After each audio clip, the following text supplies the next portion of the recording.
Provincial mediation board পৌর কর প্রয়োগ।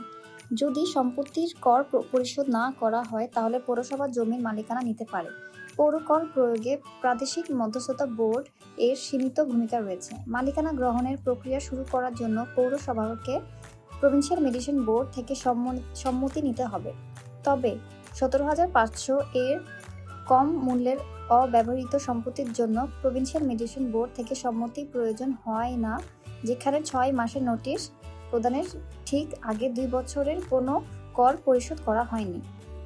প্রভিন্সিয়াল মেডিয়েশন বোর্ড জড়িত হওয়ার আগে নিবন্ধিত মালিকদের তাদের জমির মালিকানা হারানো এড়াতে কর প্রদানের জন্য পৌরসভার সাথে সরাসরি কাজ করা উচিত, কারণ পৌরসভা সম্মতির জন্য পিএমবি এর কাছে আবেদন করার আগে প্রভিন্সিয়াল মেডিয়েশন বোর্ড এর কোনো ভূমিকা নেই।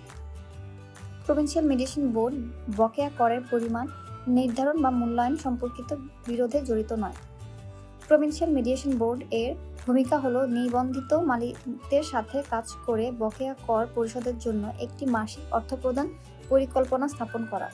যদি নিবন্ধিত মালিকের কাছ থেকে কোনো প্রতিক্রিয়া না পাওয়া যায় তাহলে সুবিধাদারীদের অবহিত করা হবে এবং তাদের স্বার্থ রক্ষার সুযোগ দেওয়া হবে। যদি নিবন্ধিত মালিকের সাথে একটি অর্থপ্রদান পরিকল্পনা তৈরি না করা হয় বা রাখা না হয় এবং কোনো সুদ ধারক কর পরিশোধের জন্য এগিয়ে না আসে তাহলে প্রভিন্সিয়াল মেডিয়েশন বোর্ড পৌরসভাকে সম্মতি দেবে এবং ফাইলটি বন্ধ করে দেবে। এই মুহূর্তে ফাইলটি পৌরসভার হাতে থাকে এবং ফাইল সম্পর্কিত যে কোনো অনুসন্ধান প্রভিন্সিয়াল মেডিয়েশন বোর্ডকে নয় বরং পৌরসভার কাছে পাঠাতে হবে।